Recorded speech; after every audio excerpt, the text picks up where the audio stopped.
الحمد لله والشكر لله اولا، وثانيا فرقه كبيره ما يمكنش تبقى في هذا المستوى. حنا خرجنا على برا كنا غنجيبوا 3 بوان ما كتبش، جبنا القيطه.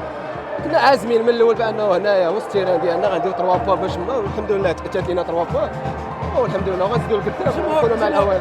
وجمهور كبير، حشومه تجي لهذا التيران بهذا الجمهور وما دارش 3 بوان راه حشومه. دونك الحمد لله وما عاونونا باش تعرف. الماتش الاول جبنا تعادل ما كانوش معنا مع المسيره، كون كانوا معنا كنا غنربحوا. كان واحد الزور بحال هكا كان الجمهور راه حنا 50% والجمهور 50% والحمد لله اتى لنا نجاح.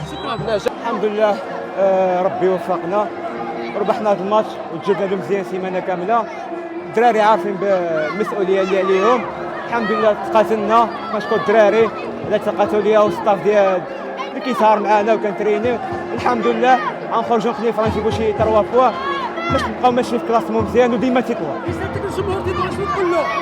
كنشكر الجمهور التطواني ديالنا اللي ديما مساندنا وديما معاوننا، والحمد لله ربي يسهل لنا نجيبوا 3. الحمد لله كنا محتاجين 3 نقط باش نطلعوا شويه في السبوره الثالثه باش نقربوا على الاولين.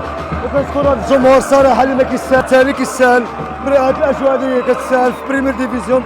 والحمد لله ان شاء الله كنوعدهم على جميع المجهودات ديالنا باش ان شاء الله نطلعوا هذه الفرقه. وكنشكر الجمهور من دابا. الله يحفظك. اول حاجه السلام عليكم.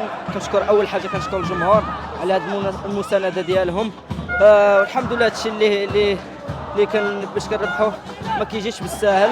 الحمد لله كنطبقوا داكشي اللي كيقول لنا الكوتش على طيله الاسبوع، وكنا عازمين باش نحققوا 3 بوان باش ان شاء الله نردوا الفرقه في المكانه الصحيحه ديالها اللي كانت. وكنقول للجمهور يزيد يشجعنا ويزيد يساندنا وان شاء الله يكون الخير ان شاء الله باذن الله.